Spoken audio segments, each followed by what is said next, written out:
നിങ്ങളൊരു രാജസ്ഥാൻ റോയൽസ് ഫാനാണെങ്കിൽ തീർച്ചയായിട്ടും ഈ ഒരു വീഡിയോ ലൈക്ക് ചെയ്തിട്ട് കാണാൻ ശ്രമിക്കുക. 200 ലൈക്കിന് ടാർഗറ്റ് എല്ലാവരും ഒരു ടാർഗറ്റിലേക്ക് എത്തിക്കുന്നു വിചാരിക്കുന്നു. സോ നിങ്ങൾക്ക് എല്ലാവർക്കും അറിയാവുന്ന ഒരു കാര്യമാണ്, ഡൽഹി രാജസ്ഥാൻ മാച്ച് സൂപ്പർ ഓവറിലാണ് രാജസ്ഥാൻ റോയൽസ് ആ ഒരു മാച്ച് പരാജയപ്പെടുന്നത്. ഈസിയായിട്ട് വിജയിക്കാൻ പറ്റുന്നൊരു മാച്ചായിരുന്നു.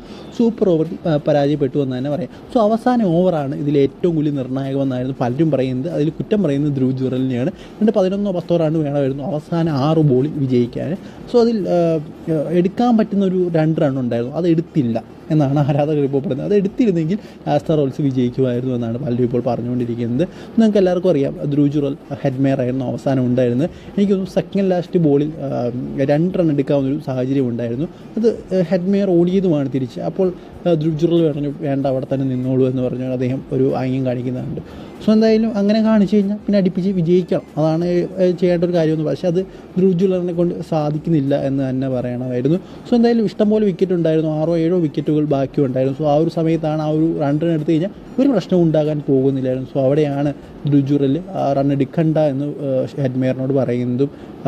അത് നിങ്ങൾക്കറിയാം, ആ ബോൾ റിലീസ് പോലും ചെയ്തില്ല, എടുത്തിട്ട് എറിഞ്ഞ പോലും ഇല്ല. ആ ഒരു ടൈമിലാണ് വേണ്ട എന്ന് പറയുന്നത്. ആ ബോൾ ചെന്നതും വിക്കറ്റിൻ്റെ ഒരു 100 മീറ്റർ അപ്പുറത്തുമാണ്. അത് ഒരുപക്ഷെ ഒരു 2 റൺ കിട്ടേണ്ട സാഹചര്യമാണ്. നിങ്ങൾക്കറിയാം, റൺ എടുക്കാത്ത സാഹചര്യത്തിൽ പോലും ഓടിയിട്ട് റണ്ണൗട്ട് ആകുന്ന സാഹചര്യങ്ങളൊക്കെ അവിടെയാണ് എടുക്കാൻ പറ്റുന്ന റൺ എടുക്കാമെന്ന് ധ്രുവ് ജുറൽ. സോ എന്നാലും നിങ്ങളുടെ അഭിപ്രായം എന്താണെന്ന് കമൻറ്റ് ബോക്സിൽ പറയുക. ഒരുപക്ഷെ ധ്രുവ് ജുറൽ കഴിഞ്ഞ് വരുന്ന ബാറ്റ്സ്മാൻ ഒരു പുതിയ ബാറ്റ്സ്മാനാണ്. സോ ഒരുപക്ഷെ ആ ഒരു ആദ്യത്തെ പന്ത് നേരിടുമ്പോൾ അതിൽ നല്ല പ്രഷർ ഉണ്ടാകും. സോ അതുകൊണ്ടൊക്കെ ആയിരിക്കും ചിലപ്പോൾ ധ്രുവ് ജുറൽ ഓടാഞ്ഞത്. സോ നമുക്ക് അങ്ങനെയൊക്കെ പല രീതിയിൽ ചിന്തിക്കാം. നിങ്ങളുടെ അഭിപ്രായം കമൻറ്റ് ബോക്സിൽ പറയാൻ